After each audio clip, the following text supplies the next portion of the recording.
అవజర కొంచెం నాకు కంట్రోల్ అవుతలేదు లాభం. మా తెలుగు తల్లికి మల్లె పూదండ కొంచెం వస్తుంది. కొంచెం వస్తా పాడవా కొంచెం. మా తెలుగు తల్లికి మల్లె పూదండ పొట్ట విప్పి చూడు పురుగులుండు పురుషులందు. లేదా మీరు ఎందుకు మాత్రం మేడం? కరెక్టే కదా? కరెక్టే. విశ్వదాభిరామ వినర వేమ. వావ్. అంతే. అయ్యా ఆయన వెళ్ళిపోతున్న పాపం ఉట్టి పుణ్యం తాగం చేసినావు ఆయన.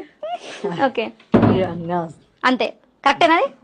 ఓకే సో వందే మాత్రం చెప్పు. మేము చదివినప్పుడు ఇట్లే ఉండే మేడం. ఇట్లానే 15 సంవత్సరాలు అయింది కదా. ఇప్పుడు మారిపోయినట్టు ఇప్పుడు మారింది. ఇప్పుడు పద్యాలు అన్ని వేరేగా ఉన్నాయి. వేరే ఉన్నాయి. మేము చదివినప్పుడు ఇట్లే మొత్తం ఇక. అదే ఇప్పుడు నేను చదివినప్పుడు మాకు కొంచెం డిఫరెంట్ ఉండే వరకు తేడా అనిపించింది. ఇప్పుడు 15 ఏళ్ళు అవుతున్నది. 15 ఏళ్ళకి పద్యం మారింది. మా తెలుగు మారింది అన్నట్ల బుక్కులు కూడా మారినాయి. బుక్కులు కూడా మారినాయి. అంతే. ఓకే సో వందే మాత్రం పాడమా.